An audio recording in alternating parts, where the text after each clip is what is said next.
আমাদের যাওয়ার কথা ছিল ইকো পার্কে, কিন্তু আমরা এসে গেছি এখানে সায়েন্স সিটি।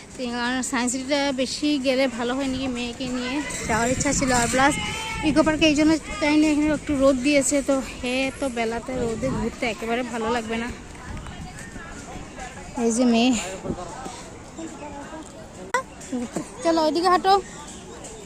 গরমে অবস্থা খারাপ, এমনি রোদ টোদ ওরকমটা নেই, কিন্তু আমরা হেঁটে হেঁটে চলছি না, তাই অনেকটা গরম লাগছে। আর একটু বৃষ্টি হয়তো দিচ্ছে, বৃষ্টি দিচ্ছে, দেওয়া স্টার্ট হয়েছে। তো এখন আমরা এখানে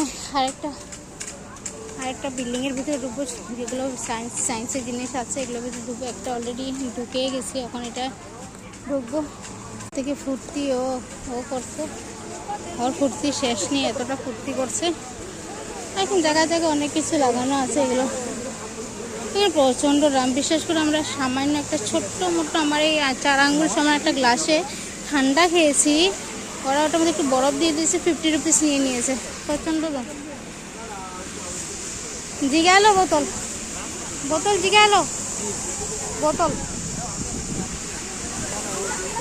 ওইখানে এমনি হাওয়া দিচ্ছে খুব। শোনো, যাও নিয়ে যাবো, যাও। অনেক হাওয়াটা এখানে দেখা যাচ্ছে না, তোমরা আমি দেখাচ্ছি। দেখো হাওয়া দিচ্ছে, অনেকটা থকে গেছে, এখন আর ঘোরাঘুরি করতে ইচ্ছা করছে না, মানে এত গরম লাগছে, টায়ার্ড লাগছে, মানে ওই জন্য আর কি। ভাগ্যিস ভালো আমরা রোদটা পাইনি। রোদ যদি পেতাম তাহলে তো আরও বেশি গরমটা লাগতো। তো এখন আমরা এখানে আছি, দেখো মেয়েকে তুত্তুর করে দৌড়ে যায়। এন্ট্রি করে নিয়েছি, দেখো ওকে দেখো কিরকম।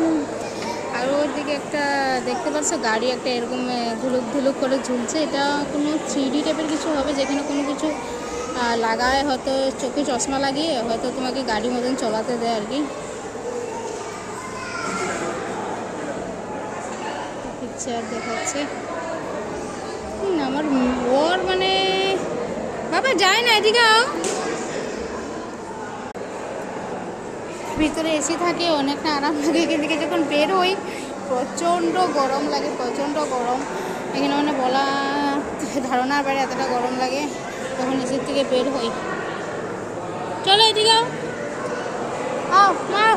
চলো, আরেকটা চেম্বারে যাচ্ছি। এক্সিবিশন, এখানে এক্সিবিশন জিনিস দেখাই।